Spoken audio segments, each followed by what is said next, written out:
Poprosím všetkých novinárov a médiá, či už internetové alebo tlačové, aby mi vôbec nepísali a s nejakou snahou o nejaký rozhovor. Ja sa s vami odmietam baviť. Vy ste banda neprofesionálnych imbecilov, ktorá proste vytrháva veci z kontextu a robí senzácie aj tam, kde nejsú. Ešte raz opakujem, že jeden bombing na barák, ktorý mi povolil jeho majiteľ, a prepísanie jedného nápisu, ktorý tam bol 10 rokov, len som ho obťahol, naozaj není nič hrozné a naozaj sa nestalo nič tak vážne, aby ste museli z toho robiť senzáciu. To, že nejaká bývalá alkoholička na antidepresívach napíše, že som značkoval každý kameň, okolo ktorého som išiel, to už je naozaj akože cez. A nejakí ľudia, ktorí sa pripájajú k tomu, ma absolútne nezaujímajú. Moje vyjadrenie, jediný, kto môže dostať, je možno Markíza. Ale to je tak všetko. Všetci ostatní nevyvíjajú snahu ma kontaktovať a nejak vyťahovať zo mňa nejaké vyjadrenia. Ja som sem svoje vyjadrenie dal, moje sociálne siete sú miesto, kde ja dávam svoje vyjadrenia. Tí, ktorí im veriť nechcú, im veriť nikdy nebudú a ľudia, čo ma neznášajú, ich v živote nepresvedčím o tom, aby ma prestali neznášať, pretože tí ľudia vedia o mne hovno. Tam píše nejaký stroskotaný šedivý pán, rozpráva úplne nezmysly o tom, že mám pomáhať nejakým deťom a tak, čo som pomohol viacerým deťom v živote, jak on videl, a pomohol viac rodinám a útulkom a zvieratám, jak ktokoľvek z tejto krajiny možno. Takže vy, prosím vás, vôbec ma neberte do huby. Ujo, jebte na to. A ešte raz opakujem, ak chcete, tak vo výbere Mount Everest Basecamp, alebo ako je nazvaný ten výber, teda v hlavnom profile mojom na Instagrame, je video ku koncu toho výberu, kde pán, ktorý tú budovu vlastní, sa usmieva a pozerá na to, ako to malujem. Obce, respektíve usadlosti, ktoré tam sú plné bordelu, hovien, odpadkov po turistoch, nemajú ráz žiadneho skanzenu ani ničoho podobného, že by ten grafit bol jak pes na oko. Sú to proste chatrčové, zlátané usadlosti, v ktorých je naozaj hnus, bordel, špina a smrad. Není to nič, čo by pôsobilo ako čičmany alebo podobne. Ja nie som retardovaný, aby som maloval niekde na kostol alebo na chrám. Lenže vy ste sa toto zo mňa snažili.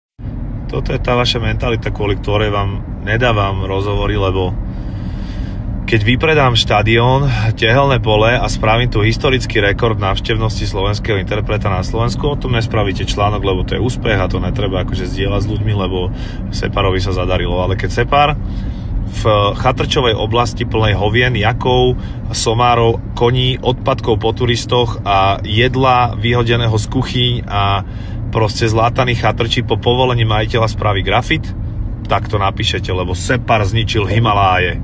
A potom z toho všelijakí neboráci nafúknú úplne nezmyselné príbehy, že som si značkoval všetky kamene pri ceste. Čo som dával tagy len tam, kde bolo ďalších 300 tagov, ty kokos. A škoda rečí, proste nepíšte mi za rozhovory. Díky, ahoj. Najviac ma ináč dojíma to porovnávanie s Banksym, že ty nejsi Banksy. Akože keby to urobil Banksy, tak je to v poriadku? Jedna vec je, že aj Banksy robí ilegálne graffiti, ilegálny street art, ilegálne tagy, ale toto ani nebolo ilegálne. A chvála Bohu, mám natočené, jak sa na to ten majiteľ pozerá, mám natočené, jak sa tam pýtam v tej dedine, či môžem. A mám natočené to, jak sa na to ľudia pozerajú, že to není vlastne niečo, čo bolo potajomky. Všetko to mám proste natočené, mám to, jak hovorím, v tom výbere aj jedno z tých videí. A je to proste sklad nejakého náradia, na ktorý mi proste týpek dovolil malovať. No a čo? Pre Boha. Veď je to jeho rozhodnutie a moje rozhodnutie. Čo vy s tým máte pre Boha? Čo vy ste zas... Prečo na všetko potrebujete mať názor a váš pohľad je ten správny, pretože to sa nerobí. Čo vám úplne drbe všetkým, fakt? Ešte ma rozbilo, že tá slečna, čo je evidentne veľmi pometená, tak rozpráva, že ten kameň v tom basecampe vlastne podpisujú len domáci, lebo to je ich kameň a len oni sa môžu podpisovať. Ty si naozaj takto mimo, ty trubica. Však to je kameň v basecampe, kam sa podpíše každý, kto tam príde a má fixku a sú to len turisti, čo sa tam podpisujú. Čo tam bude domáci písať, že ja som z Himaláji, tak môžem písať na tento kameň, veď ten kameň sa stal symbolom toho, že keď tam prídeš, tak tam napíšeš nejaké svoje moto, kredo, nejaké niečo, čo proste ťa motivovalo tam prísť, alebo tam dáš len podpis. Toto tam tí ľudia robia s tým kameňom. Ten kameň je normálne v tom basecampe na to určený, že tam proste prídu ľudia a podpíšu sa na neho, že keby tam bol aj strážca parku nejaký, tak nepovie ani pol krivého slova, lebo tam je tisíce tých podpisov na tom, ten šúter je celý takto dokola popísaný, veď to vidíš na tom videu aj na všetkých tých fotkách, že sú tam malými fixkami zväčša popísané veci od turistov. Čiže to, že niekto tam donese fixku a niekto tam donese sprej a niekto tam donese, ja neviem, rúž a niekto tam donese nálepku, tak to tam proste je. Ja viem, že sú na to dva pohľady, že to do hôr nepatrí a tak ďalej, ale keby som tam ja nedal podpis, tak ho tam dá niekto iný.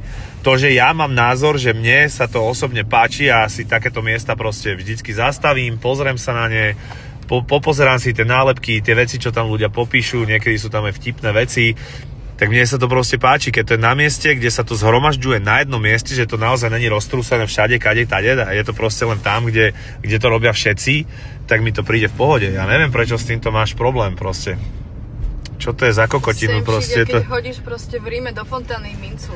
A presne, hodíš mincu, alebo proste zamkneš zámok na moste, alebo podobne. To je to isté. To isté to je. To je to isté, proboha. Čo je?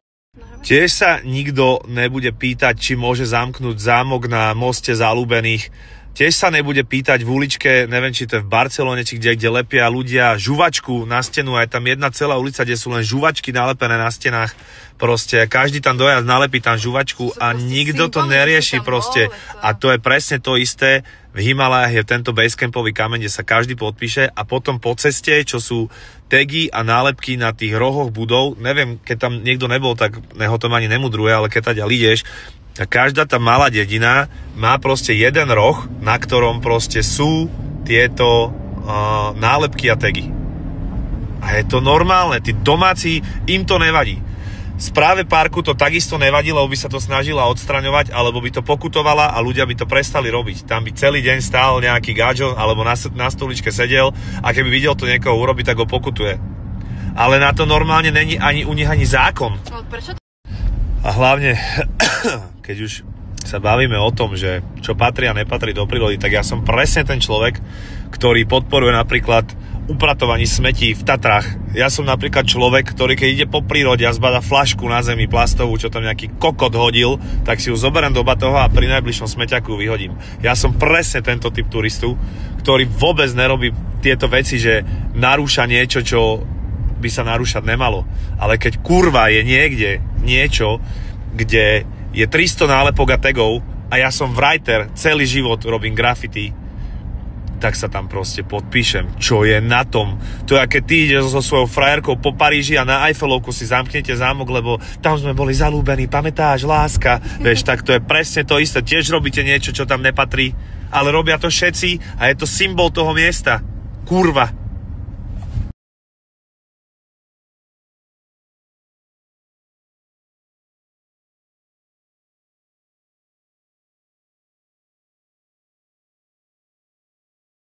Tak táto predošla storka videové vyrazila dých.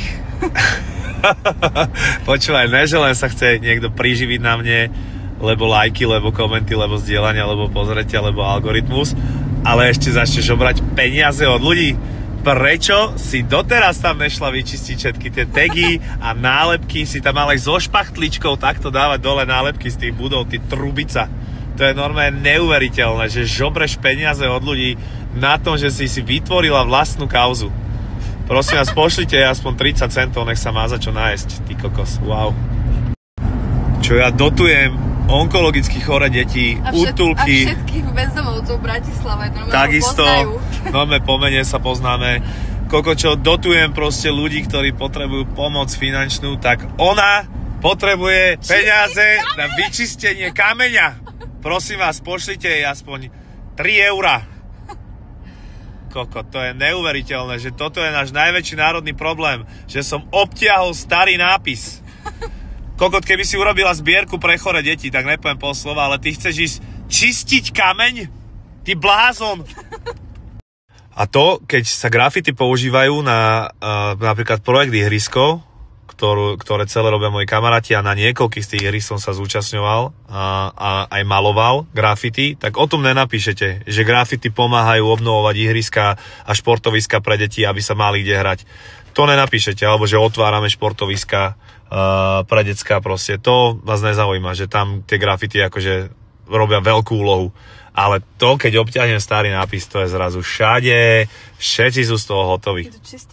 A teraz pani Nôtová, keby ste chceli, tak na jej osobný účet, lebo nemá bohužiaľ transparentný účet, ona má v Himalajách má plno pracovníkov, ktorí môžu ísť odstrániť tento nápis po mne a upratovať všetky tagy, čo tam kedy vznikli, lebo doteraz jej to nevadilo, až teraz začalo, tak na jej osobný účet je môžete poslať peniaze. Slečna Nôtová, vy ste tak mimo, ja som nevidel nikoho viac mimo, jak ste vy. Tak na osobný účet chceš peniaze od ľudí na svoj osobný účet, lebo ty máš v Himalájach čističov grafity. Samozrejme budete čistiť iba nápisy Separ, žiadne iné, lebo tie sú problém. Aj kameň vyčistíte, ten pôvodný nápis tam 10 rokov nevadil, teraz tam vadí ten pôvodný obtiahnutý, to je problém. Táto slečna so svojimi čističmi pôjde a bude odstraňovať len nápisy Separ. Všetky tie tisíce nápisov a nálepiek, ktoré tam boli doteraz, aj budú ďalej, tak tie nebudú vadiť, len ten Separ tam vadí. Takže pošlite na jej osobný účet peniaze, aby slečna Nôtová mohla ísť s partou čističov odstrániť všetky nápisy Separ, je ich asi 6 dokopy na miestach, kde sú ďalšie tisíce ostatných. To je tragédia, kde ja žijem, wow.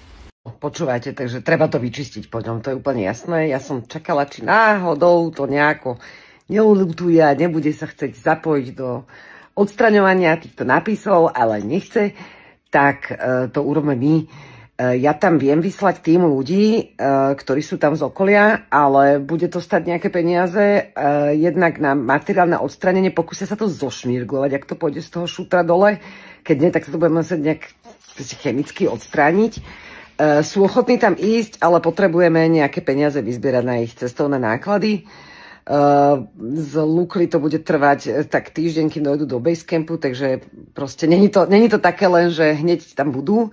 Mám aj chlapcov v dedine, ktoré je veľmi blízko.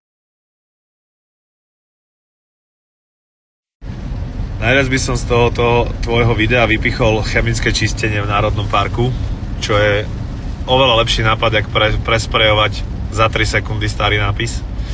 To je brutálny nápad a vypnúť si komentáre, keď vidíš, že ti každý jeden človek pod ten tvoj výborný postík napíše, že si úplne mimo, tak to je tiež hrdinstvo. Teraz to ustoj, moja zlata, keď si sa pustila do tohoto zbierania peňazí na súkromný účet. To je nové, že netvorí jada.